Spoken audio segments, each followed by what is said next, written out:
Hello दोस्तों, स्वागत है आपका आपके अपने चैनल इलेक्ट्रिकल गोपाल में। आज की वीडियो बहुत ज़्यादा इंपॉर्टेंट होने वाली है।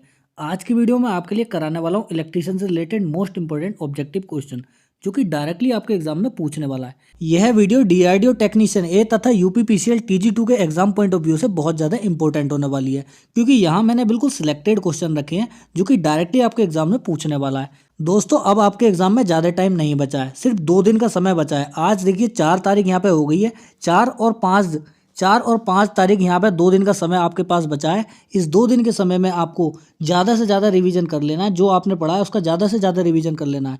तो आप सभी के लिए मैं लेकर आया हूँ एक और शानदार वीडियो, जिसमें मैं आपके लिए मोस्ट इंपॉर्टेंट ऑब्जेक्टिव कराने वाला हूँ। यहाँ आप देख सकते हैं मैंने एक बुक से क्वेश्चन लिए हैं, जो कि बिल्कुल सिलेक्टेड क्वेश्चन है। बिल्कुल सिलेक्टेड क्वेश्चन है। इसी टाइप के क्वेश्चन यहाँ पे आपको देखने मिलने वाले हैं। यह क्लास साथियों आज की मोस्ट इंपोर्टेंट क्लास होने वाली है, तो ज़्यादा से ज़्यादा लोग इस क्लास को अटेंड करिए। साथियों, आपका ज़्यादा समय नहीं लूँगा, चलिए इस वीडियो को शुरू कर लेते हैं। वीडियो को शुरू करने से पहले कहना चाहूँगा, जो लोग इलेक्ट्रिकल गोपाल पे पहली बार विजिट कर रहे हैं उन लोगों से रिक्वेस्ट है कि इलेक्ट्रिकल गोपाल को ज़्यादा से ज़्यादा लोग सब्सक्राइब कर लीजिए। मैं आपके लिए मोस्ट इंपोर्टेंट ऑब्जेक्टिव की क्लास यहाँ पे कराता रहता हूँ।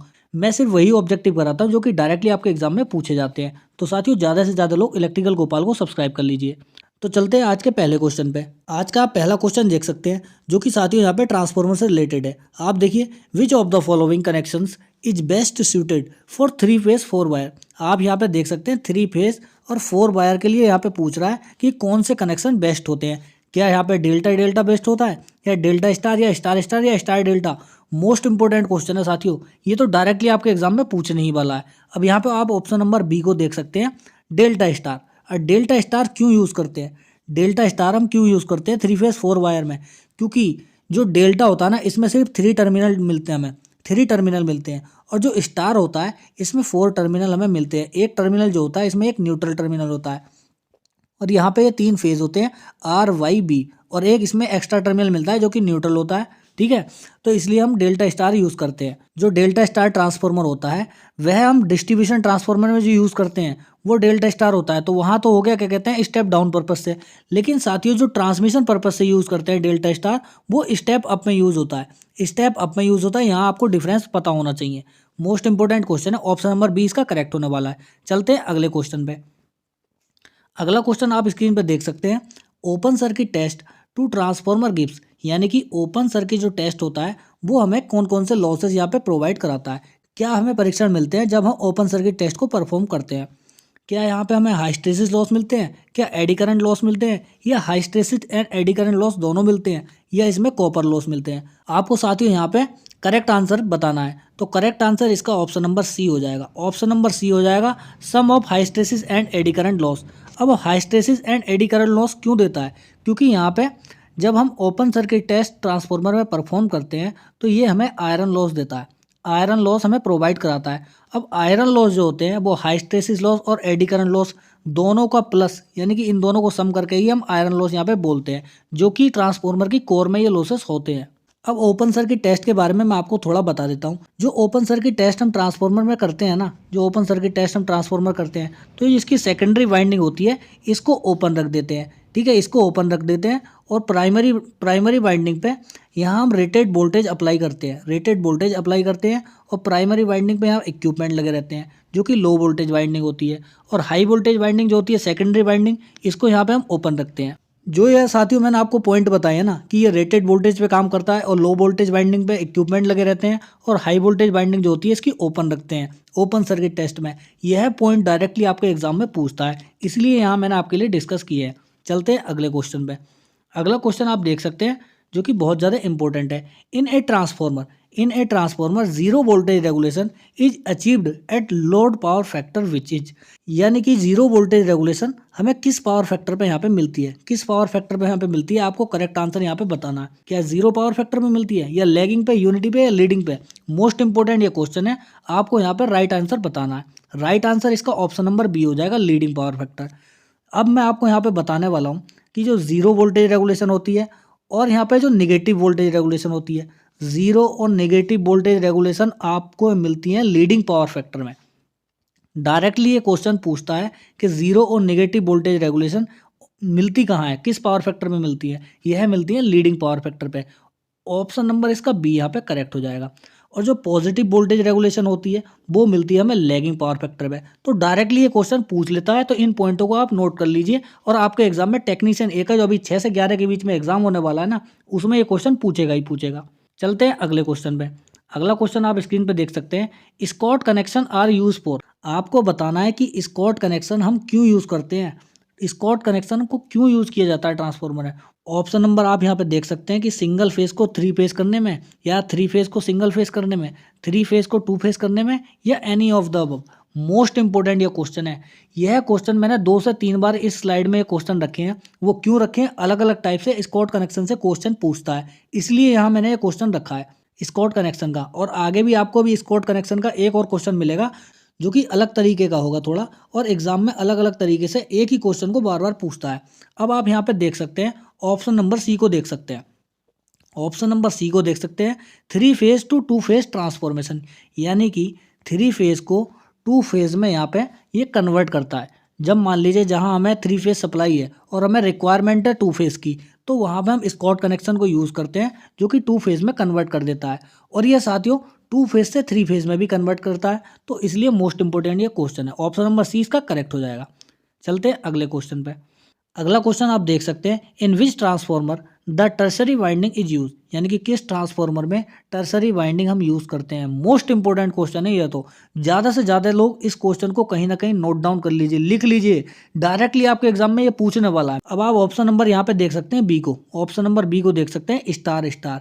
स्टार स्टार कनेक्शन में हम टर्सरी वाइंडिंग यूज़ करते हैं। और वो टर्सरी वाइंडिंग हम क्यों यूज़ करते हैं, क्योंकि इसमें हार्मोनिक्स प्रॉब्लम होती है, बहुत ज़्यादा हार्मोनिक्स इसमें प्रोड्यूस हो जाता है स्टार स्टार कनेक्शन में, इसलिए हम यहाँ पे थर्ड वाइंडिंग यूज़ करते हैं जो कि टर्सरी वाइंडिंग होती है। जो थर्ड वाइंडिंग यूज़ करते हैं हम टर्सरी वाइंडिंग, वो होती है डेल्टा कनेक्टेड, ठीक है। इसलिए हम यहाँ पे टर्सरी वाइंडिंग यूज़ करते हैं हार्मोनिक्स प्रॉब्लम को दूर करने के लिए। अब हार्मोनिक्स क्या करता है, हार्मोनिक्स जो है ना बहुत ज़्यादा बाइंडिंग्स में हीट प्रोड्यूस कर देता है, ठीक है, इफिशियंसी को घटा देगा और लॉसेस बढ़ जाते हैं, यह हार्मोनिक्स होता है। तो इस हार्मोनिक्स को दूर करने के लिए हम तीसरी बाइंडिंग यूज़ करते हैं जिसका नाम टर्सरी बाइंडिंग होता है। इसका ऑप्शन नंबर बी यहाँ पे करेक्ट हो जाएगा। चलते हैं अगले क्वेश्चन पे। अगला क्वेश्चन आप देख सकते हैं, the no load current in a transformer. आपको बताना है कि नो लोड करंट जो होती है ट्रांसफॉर्मर में, आई नॉट जो नो लोड करंट होती है वो क्या होती है, साइनसोइडल होती है, नॉन साइनसोइडल होती है, या ट्रेपेजोइडल होती है, या स्टेप्ड होती है। ऑप्शन नंबर बी आप यहाँ पे देख सकते हैं, नॉन साइनसोइडल।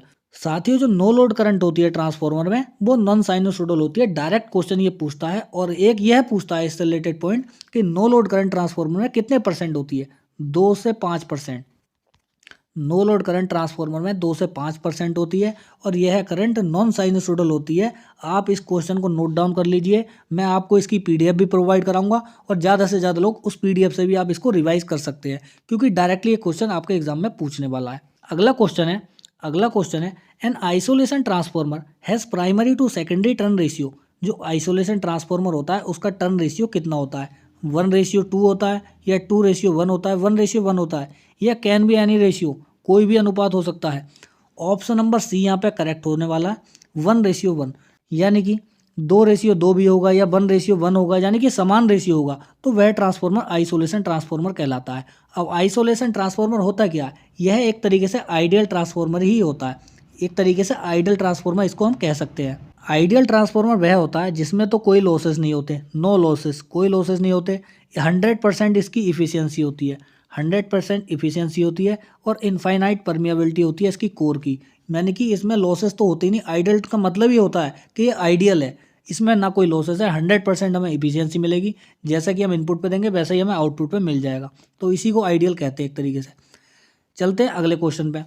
अगला क्वेश्चन आप देख सकते हैं, harmonics in any transformer are generated due to which of the following factor, यानी कि हार्मोनिक्स जो है ना ट्रांसफॉर्मर में क्यों जनरेट होते हैं, किससे जनरेट होते हैं, कैसे जनरेट होते हैं। आप यहाँ पे देख सकते हैं ऑप्शन नंबर सी को, ऑप्शन नंबर सी आप यहाँ पे देख सकते हैं, सैचुरेशन ऑफ कोर के सैचुरेशन होने के कारण, यानी कि संतृप्त होने के कारण यहाँ पे हार्मोनिक्स जनरेट होते हैं। मोस्ट इंपोर्टेंट क्वेश्चन है, डायरेक्टली एग्जाम में पूछता है। अगला क्वेश्चन है to conduct Sumpner test on a transformer, यानी कि ट्रांसफॉर्मर का संपन्नर टेस्ट करने के लिए हमें किस किस ट्रांसफॉर्मर की ज़रूरत होती है, कितने ट्रांसफॉर्मर की यहाँ पे ज़रूरत पड़ती है। अब आप यहाँ पे ऑप्शंस देख सकते हैं, only 1 transformer is sufficient, 2 identical transformer are needed, 2 unidentical transformer are needed, at least 3 transformer are necessary. Option number B आप यहाँ पे देख सकते हैं, option number B 2 identical transformer are needed, यानी कि 2 समान ट्रांसफार्मर की यहाँ पे आवश्यकता पड़ती है। अब जो क्या कहते हैं ये टेस्ट होता है ना, संपन्न टेस्ट, इसी को साथियों हम यहाँ पे हीट रन टेस्ट भी कहते हैं, बैक टू बैक टेस्ट भी कहते हैं। इससे हम यहाँ पे एफिशिएंसी कैलकुलेट करते हैं, इसकी इफिशियंसी कैलकुलेट करते हैं, और साथियों इसका टेम्परेचर हम पता करते हैं कि ट्रांसफार्मर का टेम्परेचर कितना है। मोस्ट इंपॉर्टेंट ये क्वेश्चन है। चलते हैं अगले क्वेश्चन पे। अगला क्वेश्चन है the H T binding of 3 phase step down transformer is bound with, यानी कि जो एच टी से यहाँ मतलब है हाई वोल्टेज बाइंडिंग से, एच टी का यहाँ पे मतलब है हाई वोल्टेज बाइंडिंग, यानी कि एक तरीके से जो स्टेप अप ट्रांसफार्मर होता है उसकी तो सेकेंडरी बाइंडिंग हो गई, और जो स्टेप डाउन ट्रांसफार्मर होगा उसकी प्राइमरी बाइंडिंग हो गई, जो हाई वोल्टेज बाइंडिंग होती है। ठीक है, आप यहाँ पे देख सकते हैं कि इसने बोला स्टेप डाउन ट्रांसफार्मर, ठीक है, स्टेप डाउन ट्रांसफार्मर बोलता है। अब आप यहाँ पे ऑप्शन देख सकते हैं, अब ये बोल रहा है कि क्या कहते हैं जो हाई वोल्टेज बाइंडिंग होती है उसमें जो है ना, उसकी हाई वोल्टेज बाइंडिंग उसमें क्या कहते हैं नंबर ऑफ टर्न ज़्यादा होते हैं, और इसमें पतला वायर होता है। ऑप्शन नंबर ए का ये कहना है, पतले तार यानी कि अधिक टर्न होते हैं। और ऑप्शन नंबर बी बोल रहा है या उसमें नंबर ऑफ टर्न कम होते हैं और या मोटा वायर होता है। ऑप्शन नंबर सी बोल रहा है मोर number of turn relatively thick wire, यानी कि नंबर ऑफ टर्न ज़्यादा होते हैं और जो वायर होता है उसमें वाइंडिंग का वो मोटा होता है। ऑप्शन नंबर डी यहाँ पे बोल रहा है less number of turn in relatively thin wire, यानी कि नंबर ऑफ टर्न कम होते हैं और वायर यहाँ पे पतला होता है। तो यहाँ पे आप डायरेक्टली देख सकते हैं, आपको आइडिया लग गया होगा अब तक कि ऑप्शन नंबर ए यहाँ पे करेक्ट होने वाला है। मोर number of turn in relatively thin wire, यानी कि जो हाई वोल्टेज वाइंडिंग होती है ना ट्रांसफार्मर की, चाहे वो स्टेप डाउन है तो प्राइमरी वाइंडिंग होगी, और स्टेप अप ट्रांसफार्मर है तो सेकेंडरी वाइंडिंग होगी हाई वोल्टेज। ठीक है, अब हाई वोल्टेज वाइंडिंग में क्या होता है, नंबर ऑफ टर्न तो यहाँ पे ज़्यादा होते हैं हाई वोल्टेज वाइंडिंग में, तभी तो हमें सेकेंडरी पे वोल्टेज ज़्यादा मिलेगी। उसके बाद में उसका जो वायर होता है ना वो थिन वायर होता है, पतला वायर होता है यहाँ पे सेकेंडरी वाइंडिंग का, और क्या कहते हैं जो हाई वोल्टेज वाइंडिंग होती है। ठीक है, और जो प्राइमरी वाइंडिंग होती है ना उसी की, जिसका थिन वायर होगा सेकेंडरी का हाई वोल्टेज का, और उसी का जो प्राइमरी वाइंडिंग होगी उसमें थिक वायर होगा, उसका थिक वायर होगा। मोस्ट इंपॉर्टेंट क्वेश्चन है, ऑप्शन नंबर ए यहाँ पे करेक्ट हो जाएगा। चलते हैं अगले क्वेश्चन पे। अगला क्वेश्चन है द फ्रीक्वेंसी इफेक्ट, यानी कि आवृत्ति किसे प्रभावित करती है। आवृत्ति किसे प्रभावित करती है, यहाँ पे आप यहाँ पे देख सकते हैं both hysteresis and eddy current loss. भाई साहब यही सही होने वाला है, यही सही होने वाला है। वो क्यों होने वाला है सही, आप यहाँ पे देख सकते हैं हाइस्टेसिस लॉस और AD current loss, AD current loss. ठीक है, अब ये कैसे, हाइस्टेसिस लॉस का फॉर्मूला आपने पढ़ा होगा, पी एच करके के H into maximum flux density की घात 1.6 इंटू एफ इंटू बी करके, ऐसे करके। ठीक है, ये फॉर्मूला होता है। अब आप इस फॉर्मूले से देख सकते हैं कि जो हाइस्टेसिस लॉस होते हैं यानी कि पी एच होता है वो डायरेक्टली प्रोपोर्शनल होता है फ्रिक्वेंसी के, और जो एडी करंट लॉस होता है वो डायरेक्टली प्रोपोर्शनल होता है फ्रिक्वेंसी के स्क्वायर पे। ठीक है, ये इसका फॉर्मूला होता है। अब आप इस पर तो अब इसका मतलब यही निकला ना कि हाइस्टेसिस और एडी करंट लॉस दोनों ही फ्रिक्वेंसी पर डिपेंड करते हैं। तो यहाँ पे अगर फ्रिक्वेंसी बढ़ेगी या घटेगी तो हाइस्टेसिस लॉस और एडी करंट लॉस दोनों ही बढ़ेंगे या घटेंगे। ठीक है, तो ऑप्शन नंबर ए डायरेक्टली यहाँ पे सही होने वाला है। तो चलते हैं अगले क्वेश्चन पे। अगला क्वेश्चन है distribution transformer must be design to have maximum efficiency at, यानी कि जो डिस्ट्रीब्यूशन ट्रांसफार्मर होते हैं जिसकी की वाइंडिंग डेल्टा स्टार में यहाँ पे कनेक्टेड होती है। डेल्टा स्टार में क्यों होती हैं, क्योंकि सेकेंडरी पे मिक्स लोड कनेक्ट होता है डिस्ट्रीब्यूशन में, इसलिए यहाँ पे डेल्टा स्टार में कनेक्ट की जाती हैं, और ये स्टार क्या करता है, स्टेप डाउन का काम यहाँ पे करता है। अब आप ऑप्शन देख सकते हैं, फुल लोड पे, शून्य लोड पे, about 90% of the load, about 50% of the load. Most important question है, ऑप्शन नंबर डी इसका यहाँ पे करेक्ट होने वाला है। जो डिस्ट्रीब्यूशन ट्रांसफार्मर होता है ना उसकी जो इफिशियंसी होती है ना, maximum efficiency about 50% of the load के यहाँ पे होती है, डिजाइन की जाती है। और जो पावर ट्रांसफार्मर होता है ना उसकी इफिशियंसी यहाँ पे डिजाइन की जाती है फुल लोड के अकॉर्डिंग।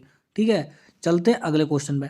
अगला क्वेश्चन आप यहाँ पे देख सकते हैं cold rolled grain oriented lamination. ठीक है, in a transformer are use to minimize CRGO की जो हम क्या कहते हैं लेमिनेशन करते हैं, वो क्यों करते हैं, वो करते हैं एडी करंट लॉस को कम करने के लिए। एडी करंट लॉस को कम करने के लिए मैक्सिमम बार ये क्वेश्चन पूछा जाता है, और बता के मैं भी थक गया हूँ। टेलीग्राम चैनल पे भी मैंने इसकी क्विज डाली है आपके लिए कि लेमिनेशन क्यों करते हैं हम ट्रांसफार्मर है जो कि सिलिकॉन स्टील की होती है, CRGO की। ठीक है, क्यों करते हैं, क्योंकि एडी करंट लॉस को कम करने के लिए हम यहाँ पे लेमिनेशन करते हैं। मोस्ट इंपोर्टेंट ये क्वेश्चन है। तो साथियों चलते हैं अगले क्वेश्चन पे। अगला क्वेश्चन यह है, क्वेश्चन बहुत ज़्यादा इंपॉर्टेंट होने वाला है। इंपॉर्टेंट क्यों होने वाला है? क्योंकि एग्जामिनर आजकल इसी टाइप के क्वेश्चन आपके लिए बना रहा है। वो क्यों बना रहा है? क्योंकि नंबर ऑफ स्टूडेंट यहाँ पे बढ़ते जा रहे हैं और वैकेंसी डिक्रीज होती जा रही है। स्टूडेंट बढ़ रहे हैं, वैकेंसी डिक्रीज हो रहे हैं, तो कहीं ना कहीं तो वो स्टूडेंट को बाहर निकालेंगे। तो कैसे निकालेंगे वो बाहर को? तो आजकल नए टाइप के क्वेश्चन, ये इस टाइप के क्वेश्चन बनते हैं। अब आप देख सकते हैं कि किस लेवल के क्वेश्चन मैंने आपके लिए यहाँ पे रखे हैं। यह क्वेश्चन डायरेक्टली आपके एग्जाम में पूछता है। सबसे पहले आपको करना क्या है? सबसे पहले आपको जो स्टेटमेंट ये दे रखे हैं ना, 2 स्टेटमेंट, इन स्टेटमेंट को अच्छे से पढ़ना है। देन उसी के बाद हम ऑप्शंस पे चलेंगे। क्वेश्चन में बोला है कि आपको सही सही वाला स्टेटमेंट आपको बताना है कि कौन सा सही है कौन सा गलत है। तो स्टेटमेंट पहले को पढ़ लेते हैं। DC supply can not be use for transformer. क्या डीसी सप्लाई को हम नहीं यूज़ करते ट्रांसफार्मर में? बिल्कुल सही बात है भाई, डीसी सप्लाई को हम यूज़ नहीं करते। यहाँ पे आप देख सकते हैं can not be use, DC supply can not be use transformer. कहाँ यूज़ करते हैं भाई? अगर यहाँ पे हम डीसी सप्लाई को यूज़ करेंगे ना ट्रांसफार्मर में, तो उसकी प्राइमरी वाइंडिंग जल जाएगी। और वो क्यों जल जाएगी? तो उसमें हीटिंग हो जाएगी, करंट ज़्यादा हो जाएगी, इसलिए वो प्राइमरी वाइंडिंग उसकी जल जाएगी। और इसलिए हम यहाँ पे डीसी सप्लाई को यूज़ नहीं करते हैं। और स्टेटमेंट दूसरा बोल रहा है the transformer works on the principle of mutual induction. बिल्कुल सही बात है, ट्रांसफार्मर म्यूचुअल इंडक्शन के प्रिंसिपल पे वर्क करता है, जो कि Faraday law of mutual induction था। ठीक है, अब क्वेश्चन के अकॉर्डिंग यहाँ पे हमारे दोनों ऑप्शन बिल्कुल सही बैठे हैं। ऑप्शन आप यहाँ पे देख सकते हैं, ऑप्शन नंबर बी को, दोनों 1 और 2। ठीक है, मोस्ट इंपोर्टेंट क्वेश्चन है, ऑप्शन नंबर 20 का करेक्ट हो जाएगा। चलते हैं अगले क्वेश्चन पे। देखिए, जैसा कि मैंने आपको पिछले क्वेश्चन में बताया कि संपन्नर टेस्ट बोलते हैं उसको, बैक टू बैक टेस्ट बोलते हैं। उससे क्या कैलकुलेट करते हैं? हीटिंग पता करते हैं और ट्रांसफार्मर की इफिशियंसी कैलकुलेट करते हैं। अब दूसरे टाइप से इसी क्वेश्चन को अलग टाइप से कैसे पूछ सकता है, आप यहाँ पे देख सकते हैं। The conduct Sumpner test on a transformer. Sumpner test जो है ट्रांसफार्मर में क्यों करते हैं, ठीक है, और उसमें कितने ट्रांसफार्मर की जरूरत होती है। साथियों, यह क्वेश्चन यहाँ पे रिपीट हुआ है, ठीक है, मैंने जानबूझ के रिपीट किया है कि आपको यह क्वेश्चन अच्छे से याद हो जाए। और आप साथियों देख सकते हैं, मैंने अगर यहाँ पे ये क्वेश्चन रिपीट किया है तो ये क्वेश्चन कितना इंपॉर्टेंट है, क्योंकि ये 2-3 बार एग्जाम में पूछा गया है, तो आप लोगों को अच्छे से करके जाना है। तो इस क्वेश्चन का ऑप्शन नंबर बी यहाँ पे करेक्ट होने वाला है। 2 आइडेंटिकल ट्रांसफार्मर आर नीडेड। ठीक है, संपन्न टेस्ट करते हैं तो 2 ट्रांसफार्मर की यहाँ पे जरूरत पड़ती है। अगले क्वेश्चन पे चलते हैं। अगला क्वेश्चन है, out of the following choice for polyphase transformer connection which one will you select for 3 phase to 2 phase. यानी कि जो 3 फेज ट्रांसफार्मर होते हैं, 3 फेज ट्रांसफार्मर कनेक्शन में हम 3 फेज से 2 फेज को कन्वर्ट करने में कौन सा कनेक्शन यूज़ करते हैं। जैसा कि मैंने अभी आपको पिछले क्वेश्चन में बताया स्टार्टिंग में ही कि साथियों 3 फेज से 2 फेज को जब हम कन्वर्ट करते हैं तो कौन से कनेक्शन यूज़ करते हैं? Scott connection. स्कॉट कनेक्शन ये देख सकते हैं आप कि ये क्वेश्चन अलग तरीके से भी यहाँ पूछा है, बस लैंग्वेज चेंज है, ऑप्शन वही है, Scott connection. Option number A इसका करेक्ट हो जाएगा। तो ज़्यादा से ज़्यादा लोग इस क्वेश्चन को नोट डाउन कर लीजिए और हो सके तो अच्छे से इसको समझ लीजिए। चलते हैं अगले क्वेश्चन पे। अगला क्वेश्चन है, in star connected transformer. Most important ये क्वेश्चन यहाँ पे होने वाला है। जो ट्रांसफार्मर स्टार कनेक्टेड होते हैं, स्टार कनेक्टेड, उनमें क्या होता है?